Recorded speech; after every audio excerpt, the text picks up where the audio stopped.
welcome once again to It's My YouTube and I'll blog if I want to, the place for the production values are so important we make sure that you get the full value of everything you pay.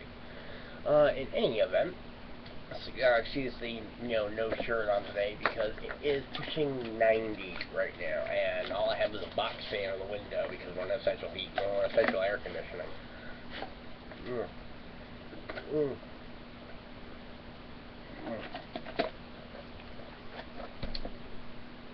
My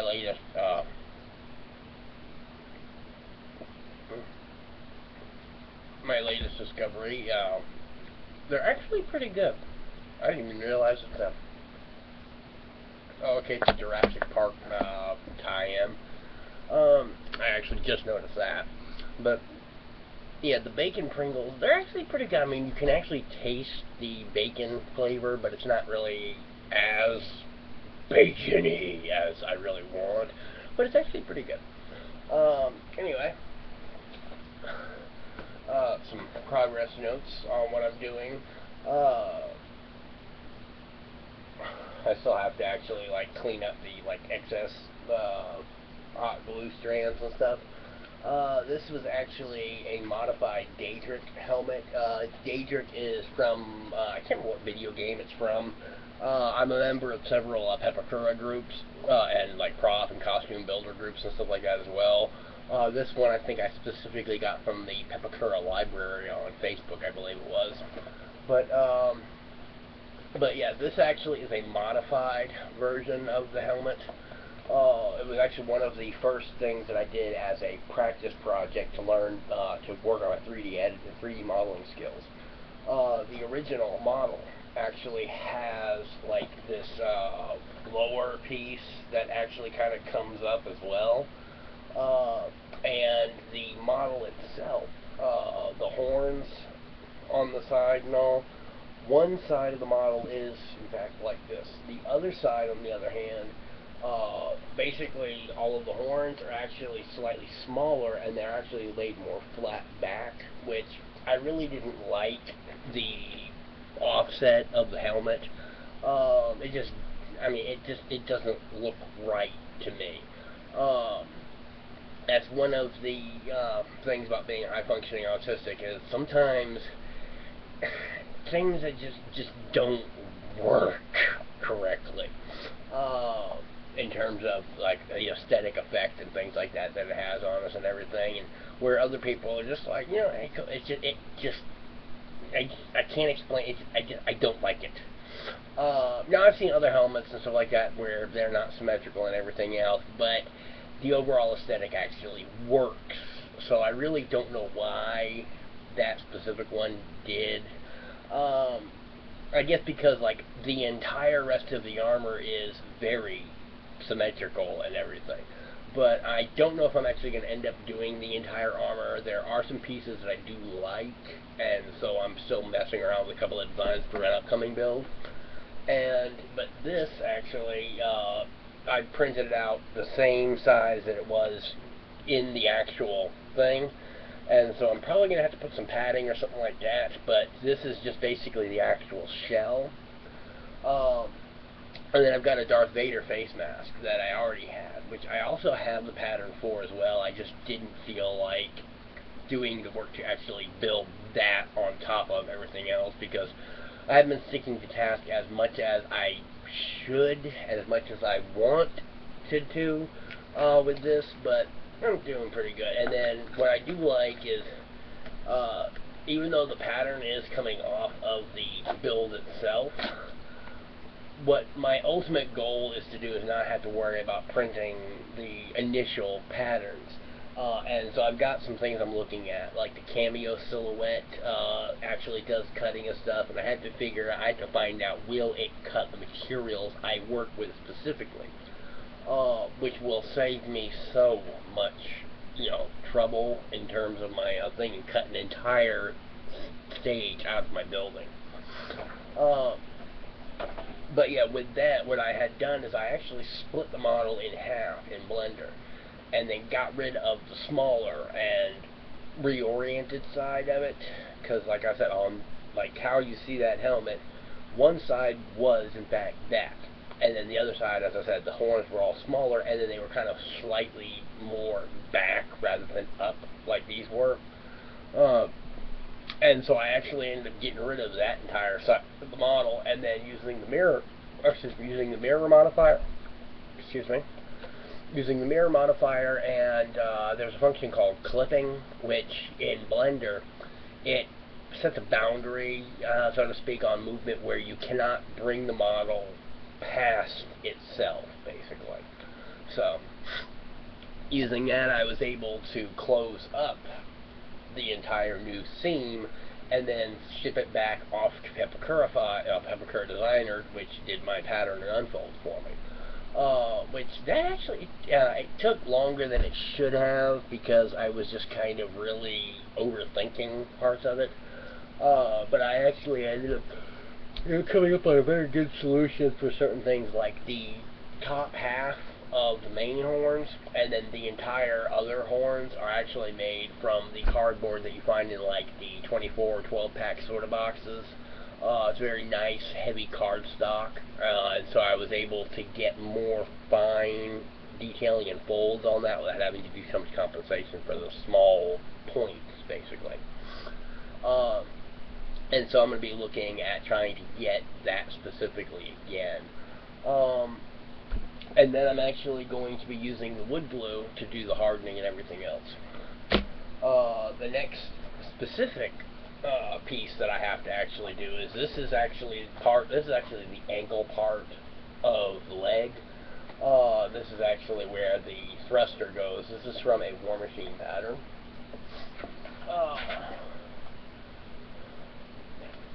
And then these two pieces actually go together.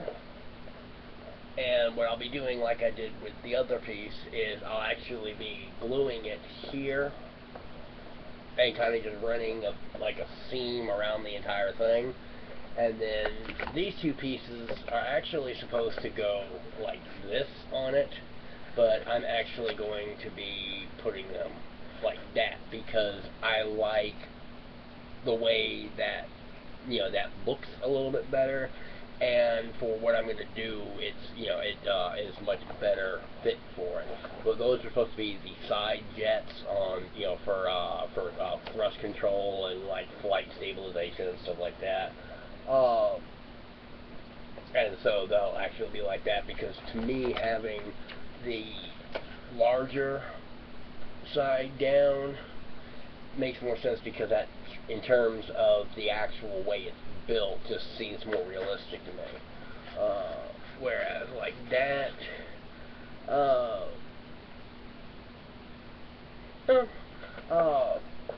mean, I can see it either way, but I really do like, I do like reverse of how the original pattern was a little bit better. But that's like the last actual piece that I have to assemble. I haven't decided what I'm going to do with the gloves yet. I have some gloves that, with this build and the way that it's evolved from the original concept to what it is now, the gloves that I have actually will work pretty much as they are. It's got some white pieces on the knuckles that I can just spray paint. But see, Darth Vader, it's actually something my wife got me for Easter a couple of years ago. The Darth Vader armor mostly has like shoulder armor and like maybe the chest plate, where mine is actually going to have a chest and back plate that eventually I'm going to alter up and make it look more like just just a armor overlay rather than a suit. And then I haven't decided about the arms and stuff. I'm going to wear the full arms, but then on this one, I'm very likely to take it down to just the forearms and then some plating, kind of like Boba Fett, where there will be forearm plates, but like this will all be cloth, and then I'll have the forearm pieces. I haven't decided on the legs yet for the revised build and all, but for this I will be having the full torso. Like I'll have the abs, I'll have the chest and back plate and everything, I'll have the arms and the legs, And I'm probably not going to bother doing the cod piece just because, I mean, I do need to get the suit finished. I don't have that much left, but I've got enough time to get it finished. And realistically, I'm like, if I need to go to the bathroom, I need to be able to drop trow quickly. So, like I said, and the fact that, as I said, uh, Darth Vader doesn't actually have the full armor that Iron Man does. So it gives me time to go back on the Iron Man armor and be like, okay, exactly how do I want this to be? I've actually found a much better helmet that it looks. Basically, if somebody said that it was an Iron Man variant that you just hadn't seen yet, okay, yeah, you could believe it. So, but it's actually Bonehead. I'm not sure where it's from or anything else. I just know that is the name of the character. I guess it comes from. But it's actually very good. And then I'm still deciding on a few specific design things. I've actually got more design progress done on my Hulkbuster than anything else at this point. Like I've decided that instead of the standard Hulkbuster head, I'm actually going to go with a Samus Aran helmet, just because I just kind of like it. Um, and then there's a few other pieces that I kind of like two or three different choices. So this whole process overall is actually helping me because my main issue in life. I actually, like I said, I have a condition called pervasive developmental disorder, which is it's basically a technical way of saying I'm a high functioning autistic that can actually make eye contact in social situations. So, uh, and then, but doing the costuming and everything is part of a rehabilitation plan that I'm developing, in which the the client is able to more easily make the changes themselves rather than being directed to the changes. Uh, it still is that whoever is helping with the rehabilitation and everything, they are in fact directing the person. But by doing this, it's sort of a Socratic method, if I remember the definition correctly, where I I have no problem also solving anybody else's problem. That's the ironic thing. I can do whatever to anybody else, but when it comes to me, I need a babysitter. Um, and so what I've been doing is I have been looking at myself and saying, okay, what do you want with this? And have been keeping myself on task. When I sit there and I see, okay, I like these two patterns, okay, well, which one will be better in terms of which one's easiest to build, which one looks best, which one will be able to integrate better and everything, to help me develop and practice and remember the skills of how to plan projects, how to live the day-to-day life. Obviously, I don't need as much help as I'm giving myself in this, but it's basically a way to help structure not only on the client end, but also on the servers end, service provider, whatever. Some of the terms I'm still learning. But basically, the whole point of the rehabilitation plan is to be able to enhance the ability of an individual to be able to function normally, uh, to be able to do self-directed decisions and things like that and everything. Um,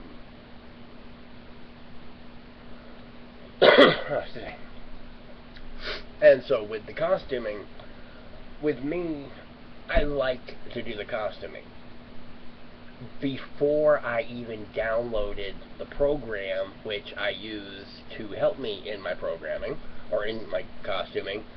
I asked, what can you do with it? And obviously I gave the usual answers of, oh, well, I could do this, and I could make Iron Man armor, and I could run around here, and like, no, what can you do with it. Not how much fun can you have. Not, what fantasy world can you run around with. What applications does it have?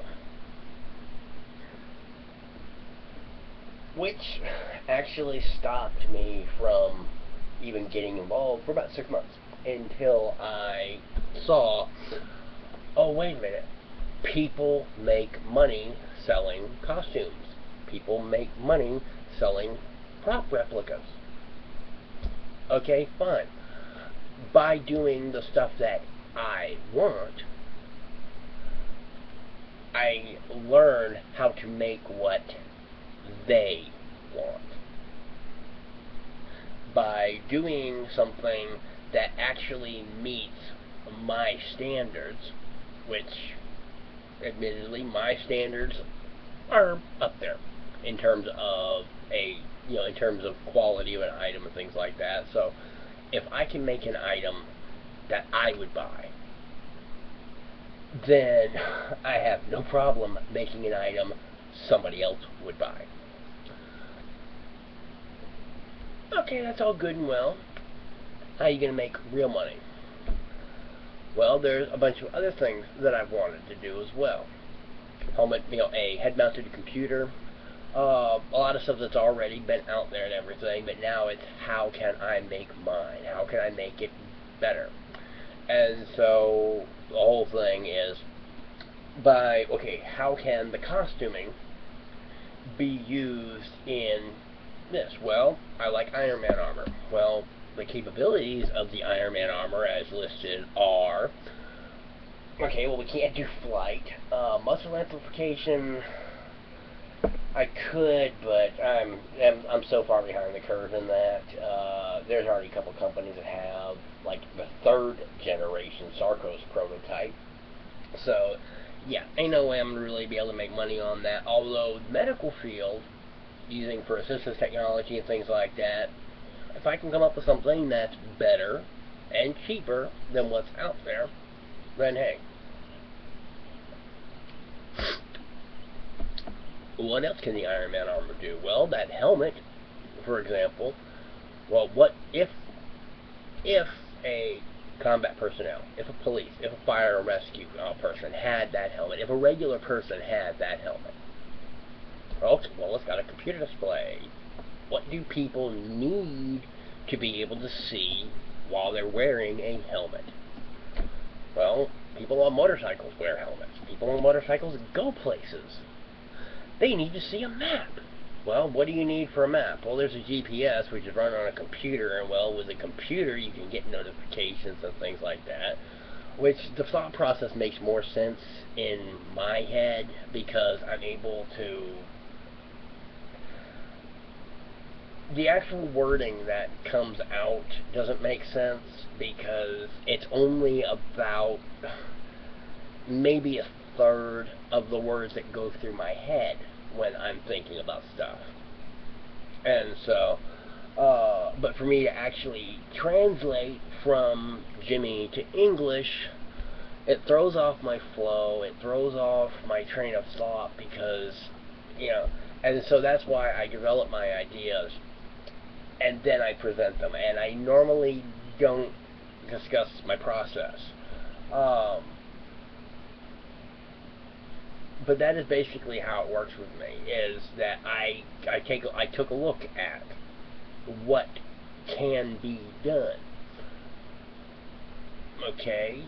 And by what can be done, first off, yes, if I actually just, boom, here's the Iron Man suit, what could I do? And now, let's take a look at the real world. What could be done? Well, let's see. There's distance vision, thermal, infrared, which actually is different, by the way. And then various other things, like I'm into Star Wars. Well, I've read some of what, the extended universe, which now no longer is valid because Disney can suck a dick. But they talked about Boba Fett and his armor, and specifically about how he was talking to somebody who had hired him, and as they're walking and he's apparently looking straight forward, there's actually cameras mounted in different places that are allowing him to see. And I'm like, okay, well, this actually could be done. So now it's a matter of how to do it at the scale that I want, which I've been learning about microprocessors and everything. Realize that, hey, if the computer that I'll be using, such as the Raspberry Pi, can handle what I want it to do, I know that it will also handle running a friggin' pre-programmed sound chip, so when you move your arm, it gives a sound. It will run the lights and everything. So hey, I've just been able to find a way to kick my costuming into high gear.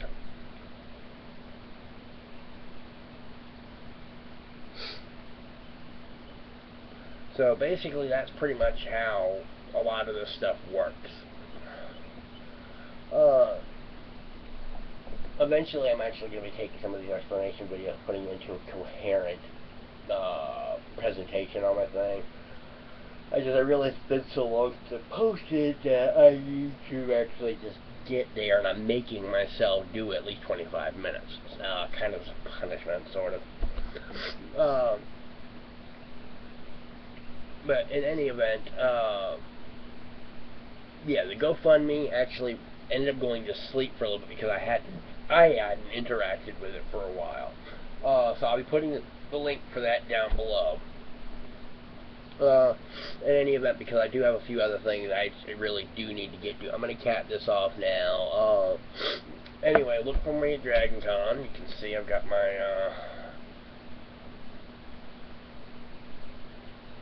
my pre-reg card right there. I can't wait to go. I'm actually going to be talking to a friend of mine in Atlanta who still goes to my AA home group, and tell them, hey, I'm going to be coming into town on this point, so if possible, I need to have my 3-year chip ready. And so we'll see what happens with that. In any event, thank you for continuing to watch, and have a nice day.